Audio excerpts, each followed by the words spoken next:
One day, after breakfast, I was cleaning the plates and the kitchen counter. My hands soon reached the stovetop, and I started to scrub off the grease. For a while, I had noticed something smelly in the kitchen, but no matter how hard I scrubbed, my sensitive nose kept detecting something fishy. Eventually, my hands reached the downdraft ventilator between the burners. And when I opened the vent, I was shocked. I was staring at a big pile of grease, along with the bits of old food stuck onto the filter. Here is the source of the fishy smell. This was going to be quite a job.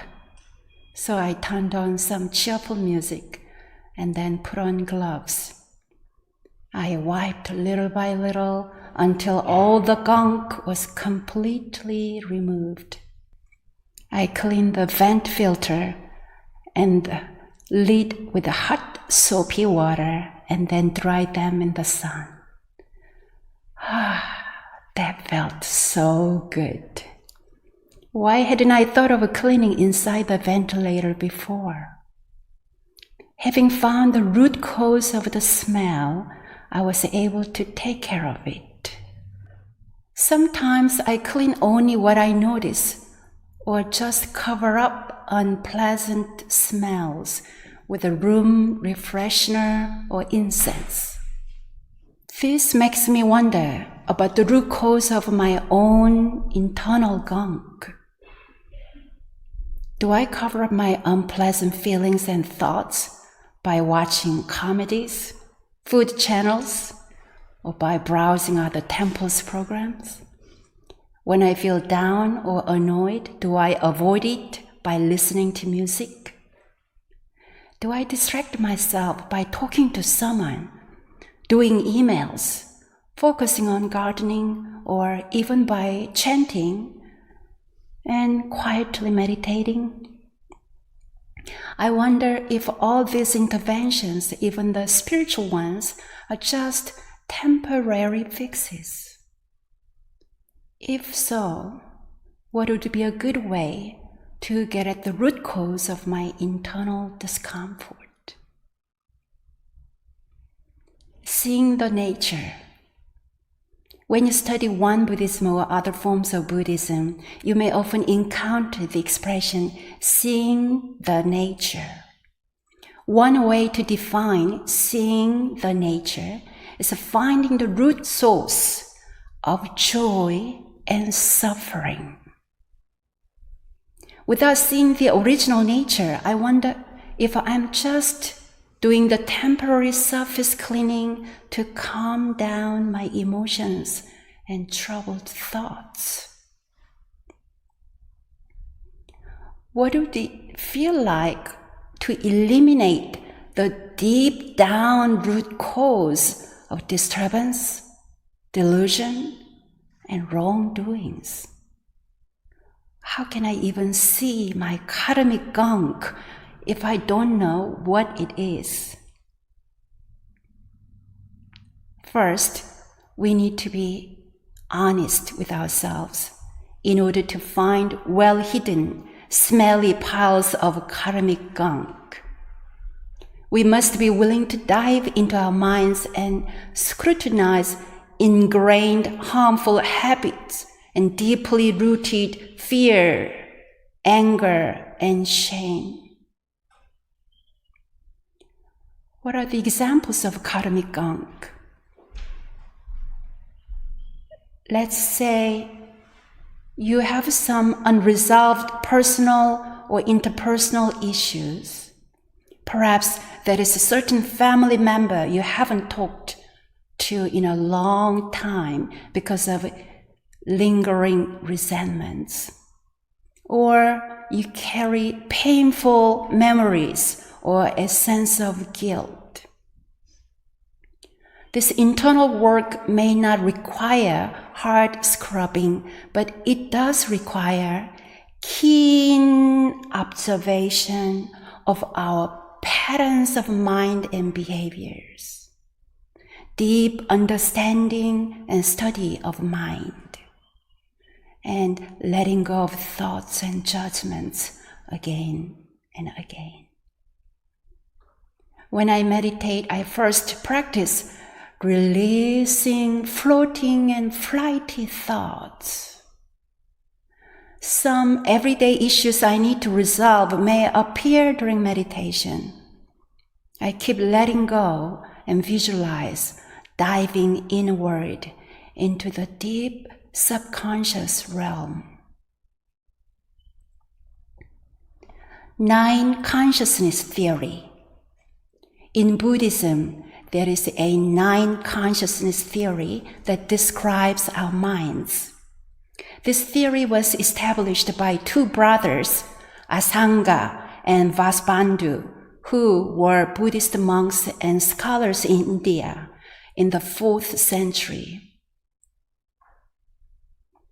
The first 5 levels of consciousness describe the experiences brought by our 5 senses. These 5 levels of consciousness are sight consciousness, hearing consciousness, smell consciousness, taste consciousness, touch consciousness. I use taste consciousness a lot during mealtime. The 6th sense is mind consciousness, which is the mental activity arising from the 5 senses combined with my internal thoughts. For example, during meditation, when I pursue thoughts or when I plan a retreat program, I am playing in the 6th level of consciousness. It is fairly easy for us to understand these 6 facets of consciousness in our everyday life.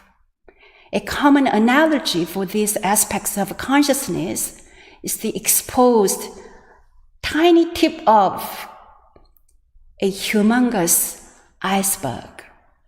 So these 6 ways of experiencing sensations and thoughts are known as surface mind. The 7th, self-identity consciousness. At the 7th level, we go beneath the surface. This level is the dormant repository of memories, opinions, comparisons, and ideas that create self-identity. In this level of consciousness, calculating mind and attachment to self are formed. We often judge the world through the filter of this 7th consciousness. Now, the 8th level of consciousness, which is called Alaya, the storehouse. This realm is profound and vast beyond measure. It is the original home of non-duality prior to the emergence of the dualistic mind. All information from the past, including our numerous past lifetimes, is collected here. All the seeds of wholesome and unwholesome karma are stored in this 8th level of consciousness. In this vast reservoir, the stored seeds of karma are ready to germinate when conditions mature.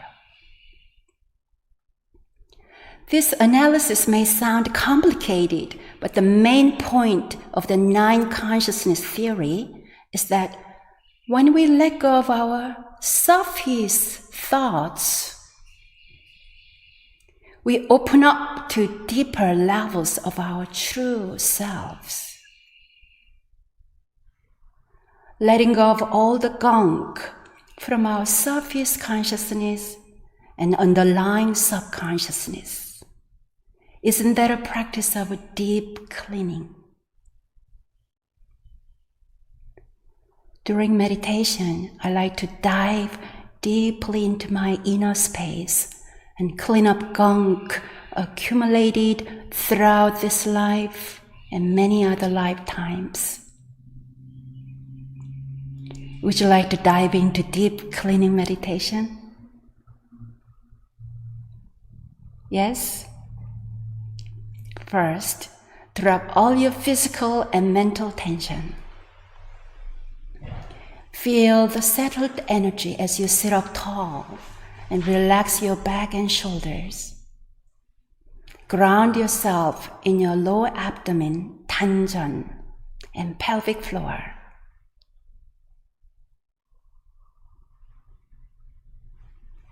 Now, be aware of your 5 senses. Release any thoughts arising from these senses.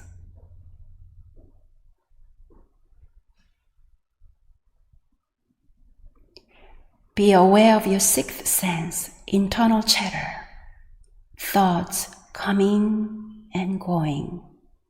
Allow these thoughts to come, go, and fall away.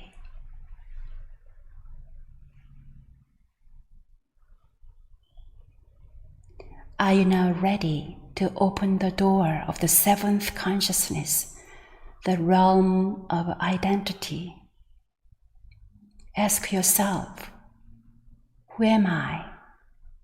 What am I attached to that forms my identity? Listen to your soft inner voice. May I let go of all the ideas, beliefs, and stories that I tell myself about who I am.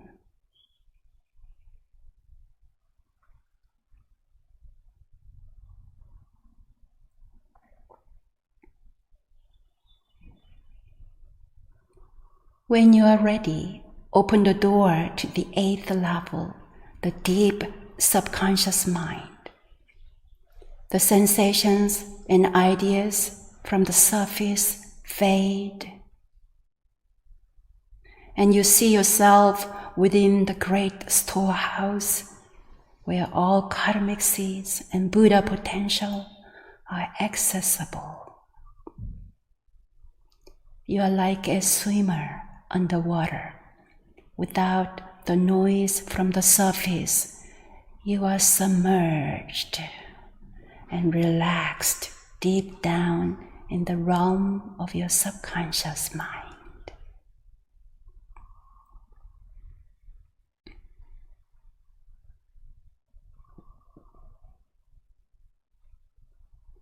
When surface consciousness pulls you back, you can simply return to this 8th realm and abide there beyond time and space.